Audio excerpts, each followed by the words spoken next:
Opa, tudo bem, pessoal? Sejam bem-vindos, bem-vindas a mais um vídeo aqui na RH Academy. E hoje esse vídeo não é um vídeo comum, ele é um vídeo muito especial, porque ele é um quadro que eu acho que é um dos melhores quadros aqui no RH Academy, que é o RH Academy Entrevista.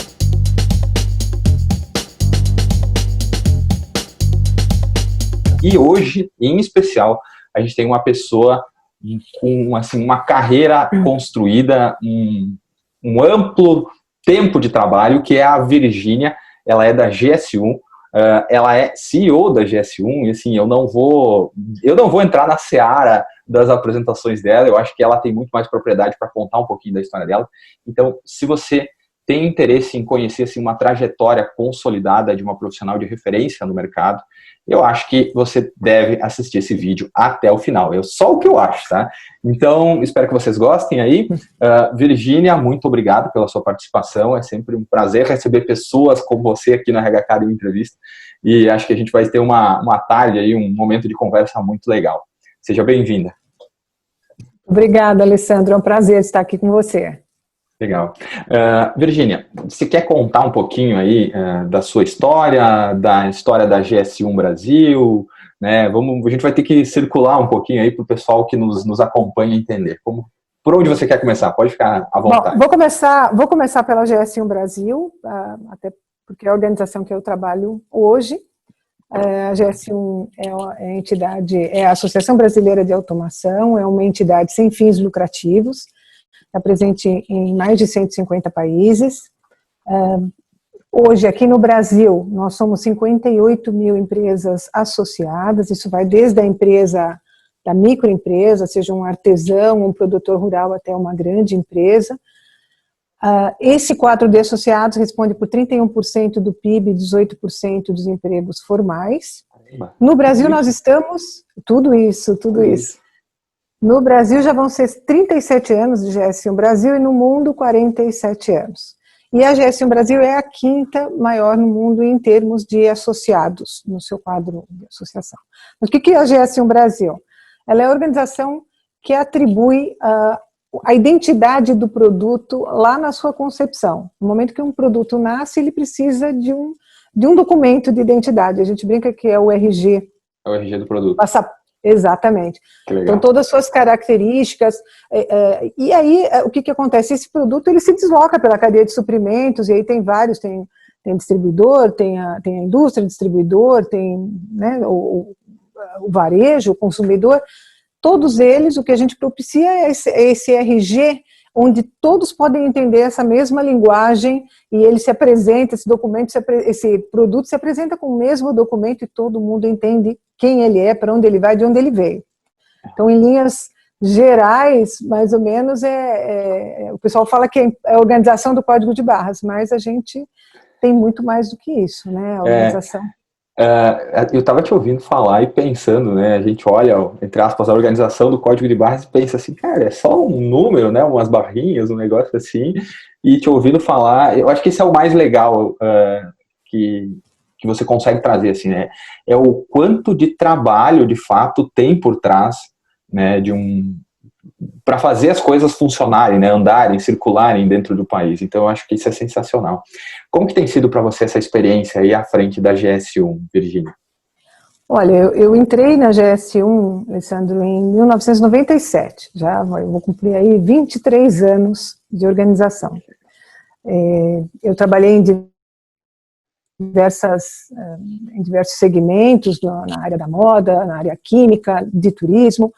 Quando chegou em 97, em setembro, a organização que eu trabalhava, que era da área de telecomunicações, eu era uma gerente para o Brasil, né, gerente nacional, essa empresa fechou as atividades em São Paulo e foi para o Rio de Janeiro. E eu tinha filho pequeno na época, né, eu falei, para o Rio de Janeiro eu não vou, mas eu quero me empregar logo, eu quero estar empregada até dezembro. E aí, participei de alguns processos seletivos e dentre eles, tinha o da GS1, que na época chamava-se AN, e que era para a secretária executiva trilingue. E era o único que me apresentava a possibilidade de me empregar naquele ano, até dezembro. Para alcançar a sua meta, assim, para que você... Para alcançar, a sua meta. Tá. E aí eu falei, não, vou entrar e depois a gente vê, né? No ano que vem sai a resposta dos outros, que eu também não tinha certeza se eu sair, mas eu tinha interesse e estou aqui até hoje. Caramba. Mas assim, não foi uma relação de causa e consequência entre 97, secretária trilingue, e a D para, né? Não foi tão simples assim. Como é que foi? Se você quiser contar, se puder contar um pouquinho. Lógico, não, tenho o maior orgulho de compartilhar, não imagina. Eu acho que assim, tudo tem, né? Primeiro, que nada é fácil na vida, né, Alessandro? Eu acho que se for fácil, a gente brinca. Meu pai falava muito uma frase: se eu contei alguma coisa for muito fácil, desconfie. Então, exige, lógico. Eu tive oportunidades, sem dúvida, na organização, mas a gente tem que estar preparado, a gente tem que ser curioso, tem que conhecer os processos da organização, e isso eu sempre gostei, sempre fui muito curiosa. Então, eu comecei a conhecer as áreas da organização, como funcionavam os processos, eu tinha uma interação muito boa com as pessoas, porque eu acho que aí tem a questão, você fala, tem os skills das pessoas, mas tem algo que você tem que ter muito forte e tem que trabalhar sempre, a questão comportamental. E aí foram aparecendo oportunidades, eu recebi oportunidades, estava preparada, porque nada, né, cai assim fácil. Passei a coordenação da revista, depois coordenação da área de comunicação, fui para uma gerência, também tinha a parte de eventos, uma diretoria de marketing, e em 2014, janeiro de 2014, após um processo seletivo na organização, eu assumi o cargo de CEO. Que legal, Virginia. Assim, se a gente pudesse olhar um pouquinho de novo, né, para essa tua história, só para a gente esclarecer para quem nos assiste.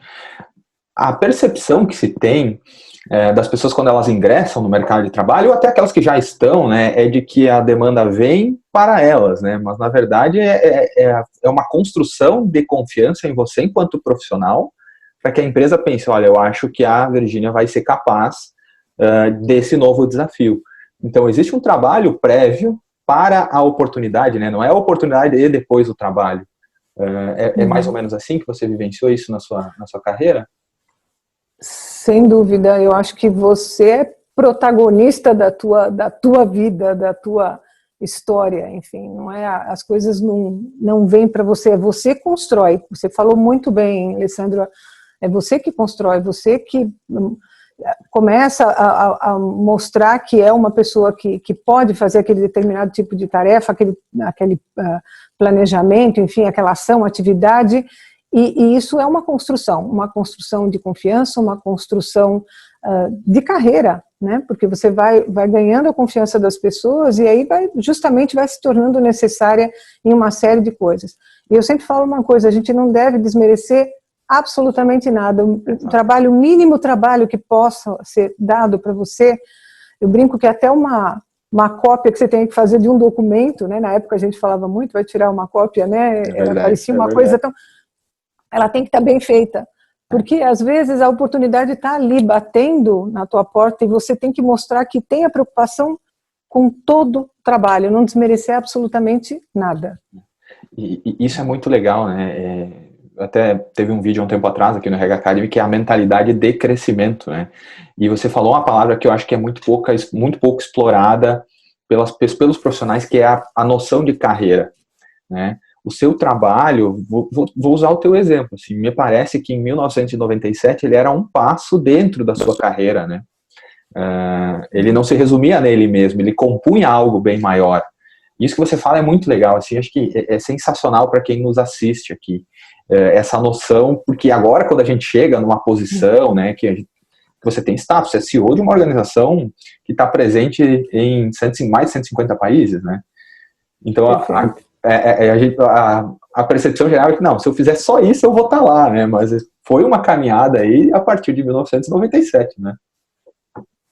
Com certeza. E assim, é um caminho que você tem que trilhar e tem que estar sempre se reciclando, sempre aprendendo. A coisa não para, nunca para, né? Você sempre tem que... Você aprende a todo momento, você aprende com as pessoas, você tem que saber ouvir muito, eu acho. Às vezes a gente tem que tomar cuidado de não parecer que que é o rei ou a rainha da cocada, né? Eu brinco, né? Que aí vocês descobrem a minha idade, né? Pela expressão fica fácil. Né? Mas, assim, eu ouvi muitas pessoas. Eu acho que a GS1 tem uma coisa muito bacana, tem profissionais excelentes, brilhantes, a gente tem que ter as melhores pessoas, dar a oportunidade dessas pessoas mostrarem o trabalho, nutri-las de informação também, e elas, frente ao aprendizado, também têm que mostrar isso, né? É aquilo que a gente fala, eu tenho que buscar o meu lugar, e conhecer e mostrar que eu tenho interesse àquilo que estão me oferecendo também. Isso que você fala, você fez a associação com a cópia, né? Parece uma atividade tão básica, trivial, só que talvez não é a cópia em si, mas é o comportamento diante do pedido de fazer uma cópia, né? Atitude, exatamente. Atitude, exatamente. Você falou assim, que a gente precisa se reinventar, né? Precisa estar em constante movimento. E aí, obviamente, todos nós sabemos qual é o momento que nós estamos vivendo no Brasil, no mundo, na verdade, em agosto de 2020. Porque esse vídeo vai ficar por N anos aqui, e nós estamos numa situação aí de distanciamento social, limitações. E aí, como que a GS1 tem se adaptado nisso, né? Quais são as ações que você poderia compartilhar conosco, que quem nos assiste pode utilizar como até uma fonte de inspiração? Eu não tinha pensado nisso. Né? Boa parte das ações, elas surgem dessa maneira. Como que tem sido isso, Virgínia? Olha, tem duas situações. Uma delas é a situação do que nós fizemos para os colaboradores, que foi a primeira preocupação que nós tivemos quando tudo começou, vamos dizer, o isolamento, o afastamento social começou. Então, já uma semana antes, nós já tínhamos dispensado as pessoas, as moças que estavam grávidas, pessoas que tinham aí alguma, ou diabetes, ou pressão alta, enfim, essas pessoas já foram dispensadas uma semana antes da confusão maior começar. Semana seguinte, todos para home office, nós já estávamos preparados para poder fazer tudo de casa, com toda uma infra para fazer, todas as áreas, não paramos absolutamente nada, e mantivemos canais. Por exemplo, a gente teve entrevistas, podcasts com os colaboradores. Legal.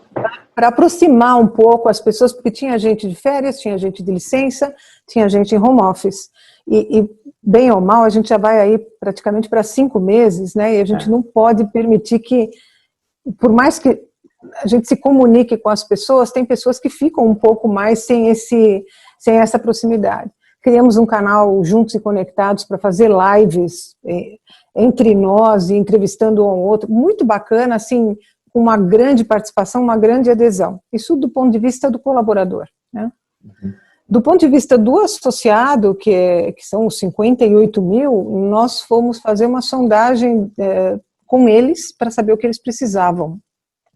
Porque não necessariamente, às vezes, a gente acaba dando um monte de informação, um monte de conteúdo relativo à GS1. A gente oferece o que eles acham que precisam, né? Ou, aliás, o que nós achamos que eles precisam. O que nós achamos, e a gente tem que perguntar. O famoso ter que ouvir, né? A gente tem que ouvir muito. E aí descobrimos que eles tinham dúvidas, por exemplo, sobre renegociação de contratos, sobre o que eu faço com os meus funcionários, o que eu posso fazer legalmente, posso fazer uma suspensão de contrato, posso dar férias agora, Então nós fomos procurar especialistas, que eram parceiros nossos, para poder trazer toda essa informação para o nosso associado. E não eram temas que nós dominássemos, né? Então a gente falou, não, pera um pouquinho, a necessidade é essa, vamos atrás e vamos trazer essa informação. Isso tudo por meio foram mais de 20 lives e elas continuam, tá? Porque sempre em prol do que ele precisa. Isso, eu acho que isso que você fala é legal, e eu tenho uma pergunta depois desse preâmbulo, digamos assim. Às vezes me parece que aquilo que a gente acha que as pessoas precisam, de fato, tá só na nossa cabeça. Eu acho que o movimento de uma organização que tem 58 mil associados, é isso? 58 mil e vai desde o porte do micro até o grande porte e todos, se você for pensar, todos os setores da economia, nós somos multissetoriais. Então as necessidades são muito diferentes. Essa era a minha próxima pergunta. Como que é assim, chegar num denominador de, bom, eu acho que a gente precisa falar sobre esse assunto, já que vocês têm uma hierarquia e uma lateralidade gigante dentro do país. Gigante. A gente tem que ter ferramentas, nós temos, enfim, CRM, temos a área de marketing, comunicação, estuda sempre para cada vez mais, a gente tem uma área de inteligência muito forte, então para segmentar e poder falar cada vez melhor e de forma mais granular com esse associado, porque o que é bom para um microempresário, o tema que é importante para ele, ou a sua necessidade, sua dor, não é a mesma que o de um grande, um do coreiro calçadista e o outro aqui da área de alimentos, né? Então, assim, são muitas variáveis aí, né, envolvidas. Então, quanto mais você conhecê-los, quanto mais você vier a ouvi-los, aí a gente também acaba tendo conhecimento e tendo insumos para poder criar, enfim, ferramentas, enfim, soluções para que ele possa ter o melhor atendimento, o melhor benefício que a gente pode disponibilizar. Então, acho que isso é fundamental. Eu te ouvia falar, Virgínia, você sempre falou bastante em ouvir e atender, né? Eu acho que, me parece que vocês estão conseguindo desenvolver bem isso, que essa é quase que uma nova competência obrigatória que a gente precisou desenvolver a toque de caixa, assim, porque essa interação que a gente está tendo, se a gente não consegue parar para ouvir, eu simplesmente não te ouço, né, porque os nossos áudios se encontram ali, e como tem sido esse exercício interno aí na GS1, né, bom, a gente vai precisar ouvir mais e propor soluções mais aderentes. Não que antes não ocorresse, né? Mas eu acho que o formato disso mudou bastante. Não, eu acho que, olha, primeiro que eu acho que com todas as situações a gente servem de aprendizado. Eu acho que se a gente não aprender nada é complicado, né? É mesmo passar pela vida e não aprender nada. Ou seja, passar por essa pandemia, eu acho que eu sempre falo que a gente tem que sair uma melhor profissional e melhor pessoa, porque a gente tem que aprender com o que está acontecendo e ter ações positivas em relação ao que está acontecendo. Lógico, é triste, é muito triste, muita gente vai ficar aí pelo caminho, eu digo muitas empresas, enfim. Mas se a gente não tiver uma atitude positiva e buscar soluções e buscar o lado... hoje de manhã eu falava com uma pessoa, o copo meio cheio e meio vazio. Para mim é sempre meio cheio, porque eu acho que a gente tem que buscar oportunidades, se não encontrou, a gente tem que procurar um pouco mais, porque vai encontrar. Então, eu acho que assim, surgiram coisas muito bacanas, Alessandro.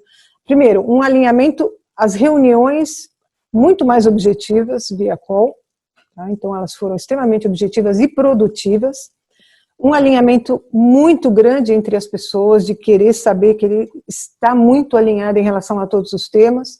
Surgiram soluções como, eu comentei agora das lives, mas nós criamos uma plataforma gratuita para o associado, onde ele tem uma alternativa de vender mais. É um ponto de encontro entre a indústria, que é o nosso associado, e o varejo ou e-commerce, com quem a gente está fazendo parcerias. Então, aí, nesse momento, nossos associados têm mais uma alternativa para venda dos seus produtos, para fazer negócios. Então, isso foi de ouvi-lo. Tá? Nós precisamos disso, mais uma alternativa, estamos fazendo isso, aquilo. Poxa, a gente falou, se a gente criar essa plataforma, e foi a toque de caixa, foi em 45 dias, saiu tudo. Né? Eu acho coisa que é inimaginável antes. Exato, eu acho que um projeto desses, numa empresa desse tamanho, com essa abrangência, essa quantidade de associados, numa condição, entre aspas, pré-pandemia, demoraria o quê? 18 meses? 2 anos? Talvez até um pouco menos, mas a complexidade, o tempo, reuniões e tal, ela quase que foi uma prova de conceito colocada no ar. A gente já tem mais de 100 empresas dentro da plataforma, tá? E agora que a gente começa a incentivar mais ainda o mercado, está sendo uma experiência fantástica e vai ser mais ainda quando a gente começar a ver. Hoje já soube do primeiro negócio de uma das empresas que já está vendendo para um varejo, que não vendia, então já é um sucesso, né? Então é muito gratificante. Para quem tinha, entre aspas, 0 negócios antes e agora já tem um, é 100% a mais. Né? 100%, exatamente. 100% a mais. E assim, me parece, te ouvindo falar, você falou que em pouquíssimo tempo colocaram essa plataforma no ar. E eu acho que uma das lições que a gente já pode tirar daqui é que tem coisas que a gente precisa focar no essencial, né? Vamos imaginar, se não fosse essa condição de pandemia, dificilmente a gente conseguiria colocar um projeto dessa natureza nesse curto espaço de tempo. Dificilmente, muito dificilmente. Eu acho que as empresas se viram assim impelidas acelerou, as que estavam em processo de transformação digital, aquilo que eu ouvi em entrevistas aí de varejos que trabalho que seria para 3 anos fizeram em 3 meses, tamanha a pressão que foi para poder se vender, enfim, para subir coisas em plataforma, fazer negócio, quer dizer, você fala, puxa vida, será? Você falou uma palavra muito importante, essencial. Então, o que é essencial de fato? Será que eu não estou perdendo tempo em algumas outras coisas que me fazem prolongar alguns projetos, ou perco muito tempo em reuniões falando de coisas que... Você está num call aqui, você consegue ser extremamente objetivo. De novo, não vou dizer, assim, é importante dizer, não que a interação social não seja importante, é fundamental. Exato. Né? Mas nesse momento é um limitante, né? Ninguém pode. Não adianta eu querer fazer uma reunião com você e aí apertar sua mão, se você também não pode, o outro também não pode. Então, vamos fazer o máximo com aquelas ferramentas, com aquela possibilidade que a gente tem em mãos, né? Então, acho que é o que todo mundo está tentando fazer, né? Virgínia, teria como você contar um pouquinho para nós, para quem nos assiste aqui na RH Academy, como foi essa adaptação para a migração, né, do escritório físico para o home office? A gente vinha falando de que a construção da plataforma foi rápida, né, cerca de 45 dias, e vocês acabaram focando no essencial. Só que eu acho que no paralelo da plataforma teve todo, assim, era um serviço novo no ar e toda uma maneira de organizar as equipes diferente, tudo acontecendo ao mesmo tempo. Como é que foi para vocês aí na GS1? Olha, a gente já tinha se preparado em relação a essa mudança, né, para o home office. Então, todas as máquinas nossas já estavam para VPN, para acesso. Você está me ouvindo? Sim, sim. Tá, né? Sim, sim.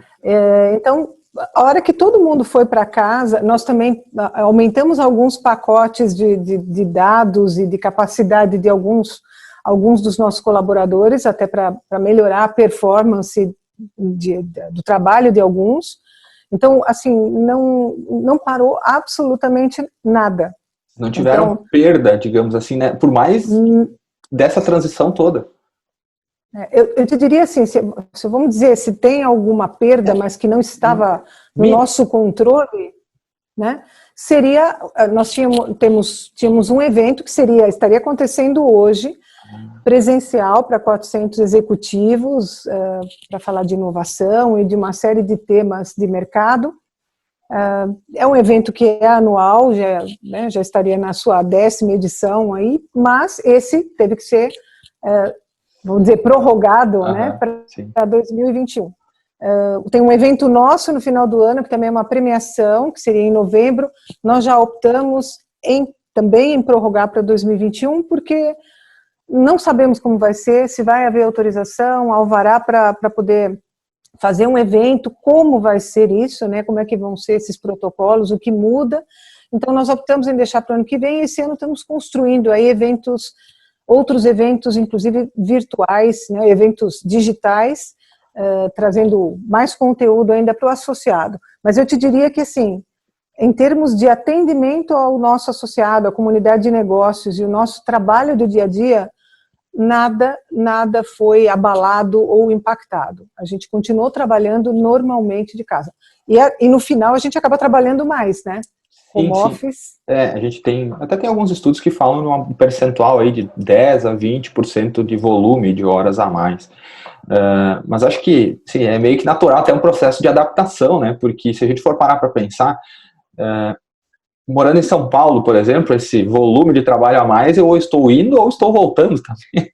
Então, né, do trabalho a gente acabaria, entre aspas, perdendo, né, no trânsito, né? Eu acho que trânsito é perdido, porque você não consegue fazer nada, se você está dirigindo, a única coisa que tem que fazer é dirigir, né? E se estressar, né? Porque Exato. é estressante. Então você Exato. fica, né? Tem esse fator que a gente não lembra, mas é duro, viu? É verdade. Então acho que a gente ganha esse tempo em casa, trabalha um pouco mais, mas é mais produtivo. Eu acho que é recompensador até, né? Se for pensar. Sabe que eu tenho uma colega minha de trabalho, né, sócia de uma outra empresa que eu tenho, ela é consultora também na área de gestão de pessoas, e ela viajava bastante, a gente acaba viajando bastante, né, no nosso trabalho.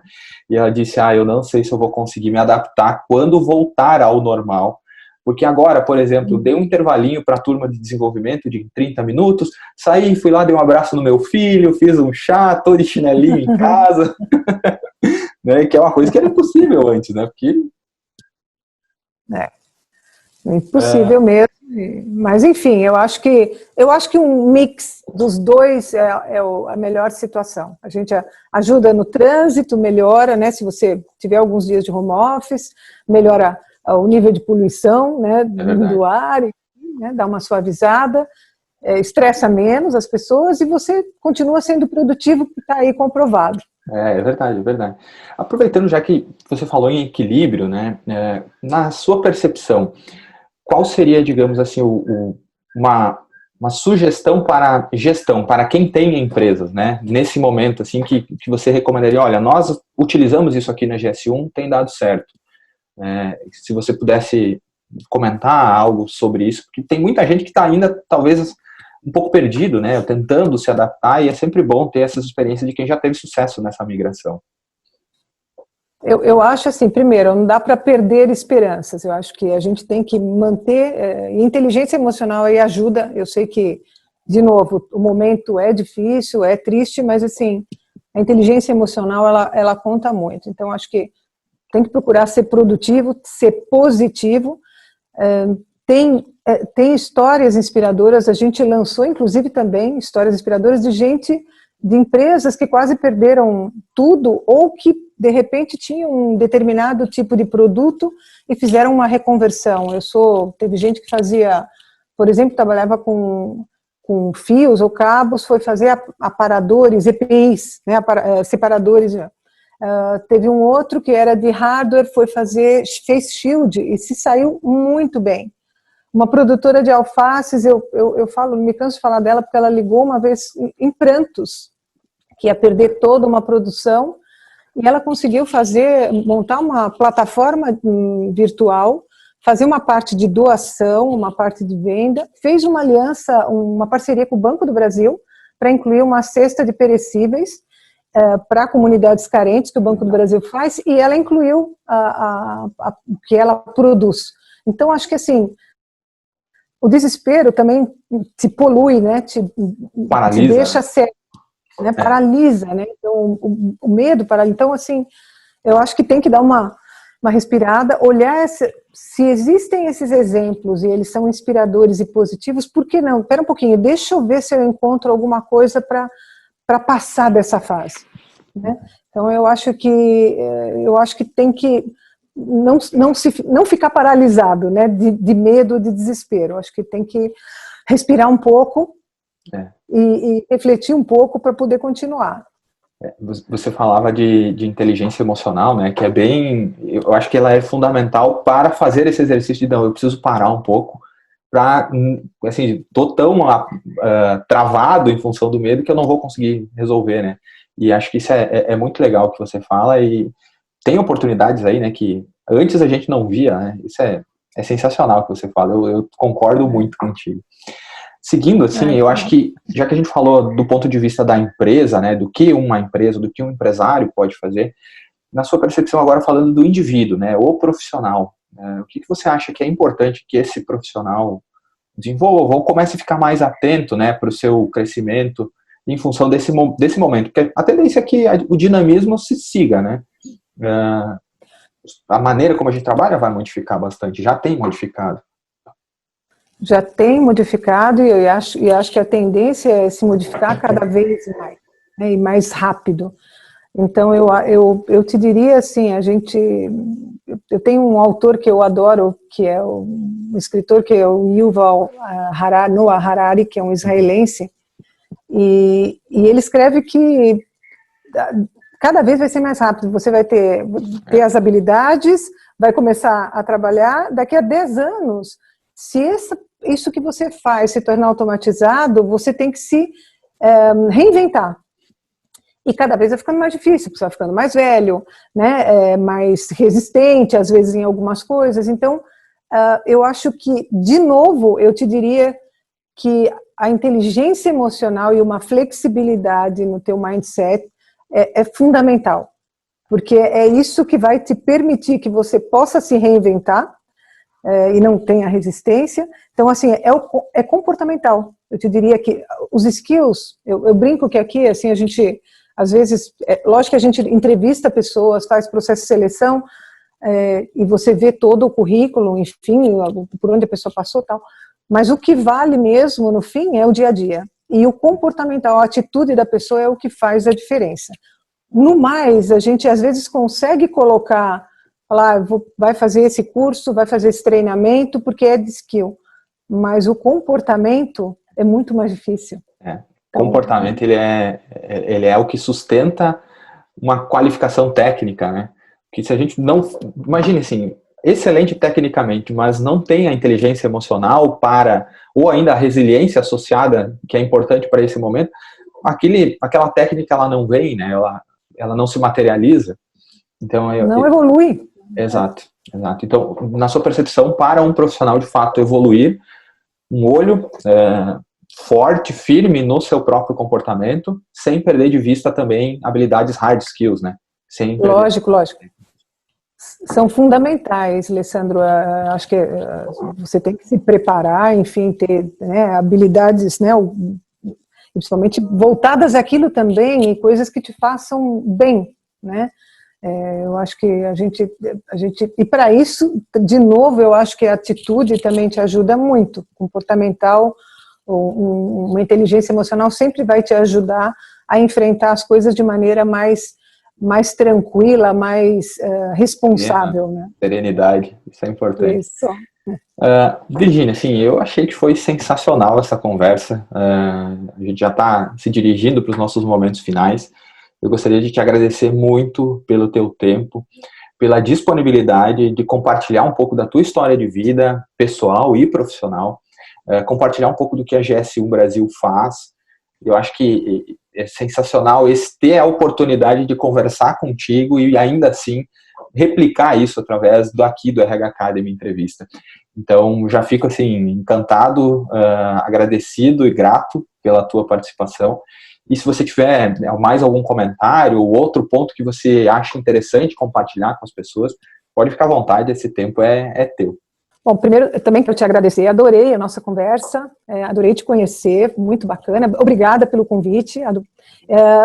Eu acho assim, que para as pessoas, a minha filosofia de vida eu acho que primeiro, você tem que ter determinação, você tem que enfrentar os momentos que são também adversos, que não são poucos, e sempre vão aparecer, nada é, né, um mar de rosas. Então, acho... Vamos tentar nos nutrir de coisas boas, de sair, eu sempre falo, vamos sair desse momento, de qualquer momento mais difícil, como melhor profissional, melhor pessoa, buscando aprender com aquilo, porque você sempre vai aprender alguma coisa. Tem que parar e absorver. Não, eu aprendo com isso, nem que seja para dizer, eu não quero isso lá na frente, mas você já aprendeu alguma coisa. Exato. Eu concordo com tudo que você falou, sabe, Virgínia? Eu acho que não podia ter um fechamento melhor do que esse, sendo bem sincero. Então, mais uma vez, muito obrigado mesmo. Foi um prazer conversar contigo. Espero que você, do RH Academy, que nos assistiu até aqui, tenha gostado desse RH Academy entrevista. É sempre demais ter a oportunidade de conversar com pessoas do nível, da experiência, da capacidade da Virgínia. Os contatos, enfim, se você quiser conhecer mais sobre a GS1 Brasil, tudo isso vai estar aqui na descrição desse vídeo. E também gostaria já de aproveitar e te convidar para se inscrever, caso você não seja inscrito, e também deixar o curtir, gostei, comentar o que você achou dessa entrevista aqui nesse vídeo do RH Academy. Virgínia, mais uma vez, muito obrigado, foi um prazer. E para você, eu te vejo no próximo vídeo, na semana que vem. Até mais. Tchau.